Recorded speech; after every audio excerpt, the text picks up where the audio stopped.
কিন্তু জুলাই গণ অভ্যুত্থানের যে চেতনা, ছাত্র জনতা রক্তের যে স্বীকৃতি আমাদের দিতে হবে, সেজন্য জাতীয় নির্বাচন আর গণভোট একদিনে নয়, যেটা কোনো দল প্রস্তাব করেছে।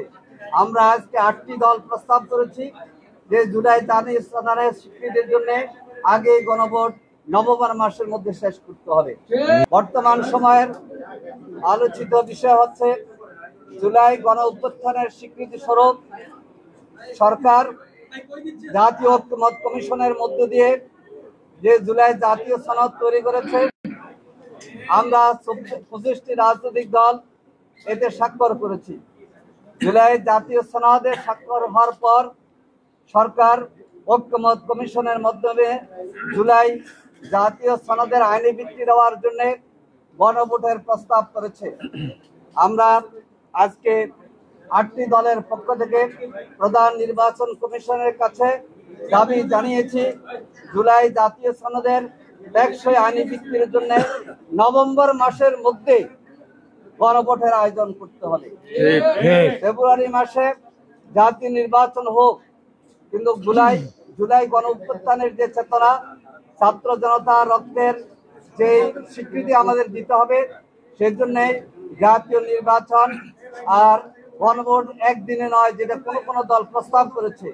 আমরা আজকে 8টি দল প্রস্তাব করেছি যে জুলাই জাতীয় স্থানের স্বীকৃতির জন্য আগে গণভোট নভেম্বর মাসের মধ্যে শেষ করতে হবে।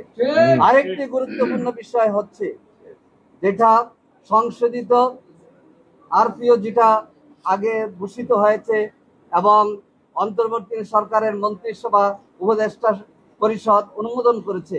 এখানে কোনো দল এটা সংসদীয় আনার জন্য বলেছে।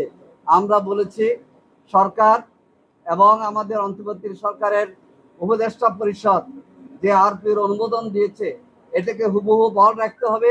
এখানে কোনো কাটছাট করা যাবে না, কোনো সংশোধনী নতুন করে আনয়ন যাবে না।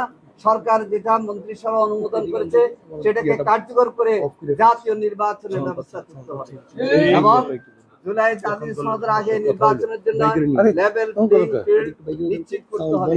অনেক জায়গায় আমরা দেখি যে নারীদের নির্বাচনের কাজে বাধা দিচ্ছে, নোয়াখালী, নওগাঁ সহ বিভিন্ন জায়গায়।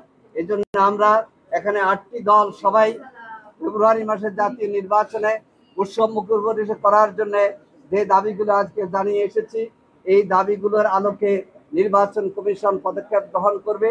এই ক্ষেত্রে যদি ভিন্নতা হয়, এই জাতীয় নেতৃবৃন্দ আগামী 3 তারিখ বসে আবার এই ক্ষেত্রে কার্যকর এবং সময়োপযোগী কর্মসূচি প্রদান করবে ইনশাআল্লাহ।